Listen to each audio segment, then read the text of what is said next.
ابراہیم سے پوچھوں گا، اسماعیل سے پوچھوں گا،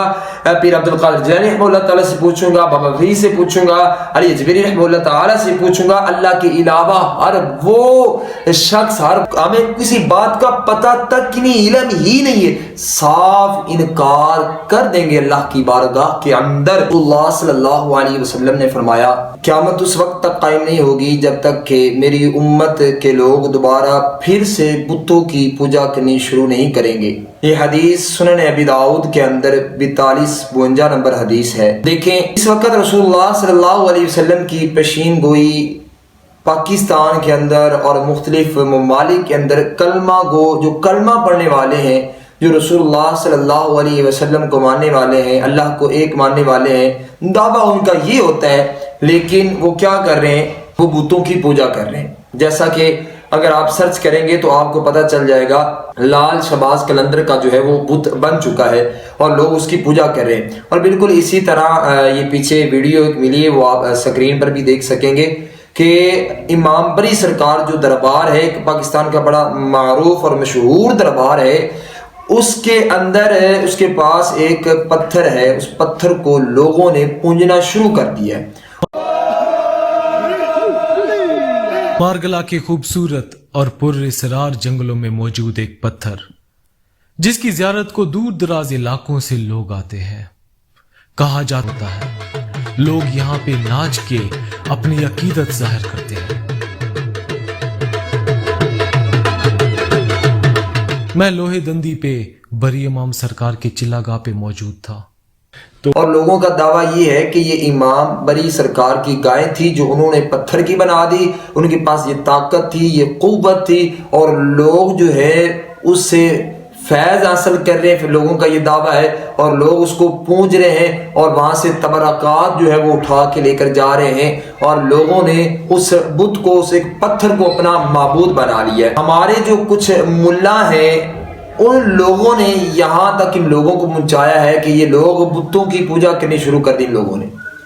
یہ کہتے ہیں کہ جی امت محمدیہ کے اندر کبھی شرک نہیں آ سکتا، امت محمدیہ کبھی شرک نہیں کر سکتی۔ یہ نہیں ہو سکتا بھائی، رسول اللہ صلی اللہ علیہ وسلم کی صحیح حدیث ہے سنن ابی داؤد کے اندر، فرمایا اس وقت تک قیامت قائم نہیں ہوگی جب تک میری امت کے لوگ جو ہے دوبارہ بتوں کو دوبارہ پوجنا شروع نہیں کریں گے۔ آئیے یہ جو لوگ جہاں سے یہ آغاز ہوتا ہے، کیونکہ رسول اللہ صلی اللہ علیہ وسلم نے منع فرمایا کہ قبر پر مجاور بن کے نہ بیٹھو، ان کو پکا نہ بناؤ، یہاں سے شرک کا آغاز ہوتا ہے۔ یہ جو اپنی قبروں کے اندر پڑے ہیں وہ تو بت ہے نا، لیکن جو اپنی قبروں کے اندر پڑے ہیں ان کا کیا حال ہے، چاہے وہ جو بھی ہستی ہو۔ آئیے قرآن مجید سے ہم پوچھتے ہیں کہ یہ جو لوگ قبروں پر جاتے ہیں، مزاروں پر جاتے ہیں، کیا ان کی فراغت رسی پوری کی جاتی ہے، ان کی مشکل کشائی کی جاتی ہے، ان کی حاجت روائی کی جاتی ہے؟ آیا قرآن اس بارے میں کیا کہتا ہے؟ تو دیکھیں اللہ رب العالمین نے قرآن مجید کے اندر فرمایا وَيَوْمَ نَحْشُرُهُمْ جَمِيعًا ثُمَّ نَقُولُ لِلَّذِينَ أَشْرَكُوا مَكَانَكُمْ أَنْتُمْ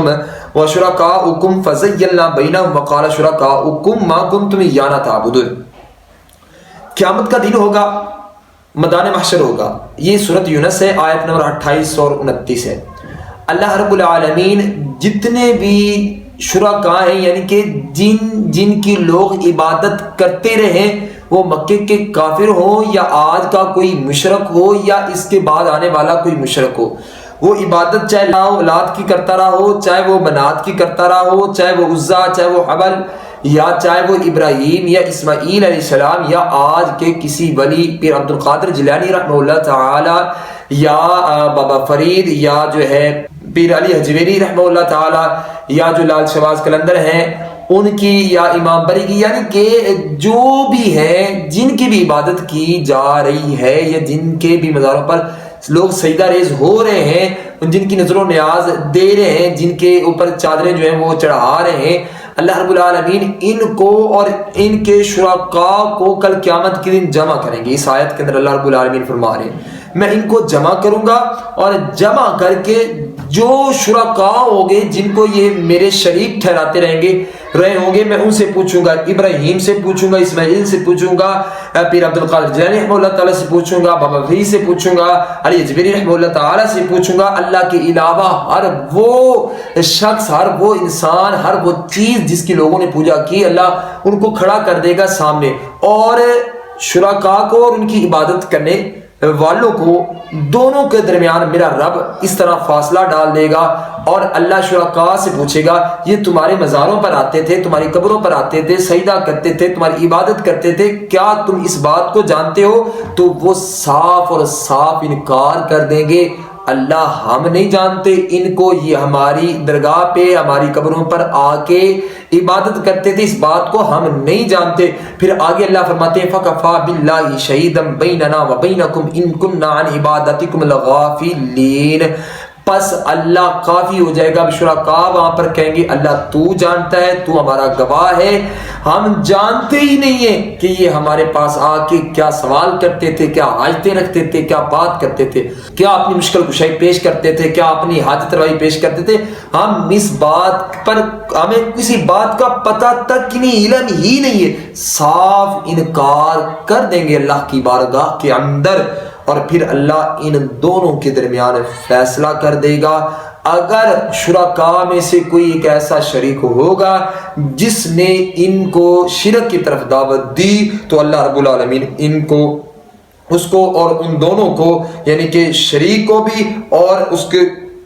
پوجا کرنے والے کو بھی، دونوں کو پکڑ کر جہنم میں پھینک دے۔ اگر شرکاء کا قصور نہیں ہوگا، جیسے ابراہیم علیہ السلام، اسماعیل علیہ السلام یا دیگر آئمہ ہے یا دیگر اللہ کے ولی بندے ہیں جن کی عبادت کی جاتی ہے، لیکن انہوں نے دعوت نہیں دی، انہوں نے ساری عمر توحید کی دعوت دی ہے، تو اللہ رب العالمین ان کو جنت میں داخل فرمائے گا، لیکن ان کی عبادت کرنے والوں کو جہنم کے اندر ہمیشہ ہمیشہ کے لیے پھینک دیا جائے گا، اور ان کی کوئی شفاعت نہیں کی جائے گی، کوئی سفارش نہیں کی جائے گی، جس کی وجہ سے آج دربار مزار آباد ہیں اور مساجد برباد ہیں۔ اللہ تعالی ہمیں شرک جیسی لعنت سے محفوظ فرمائے۔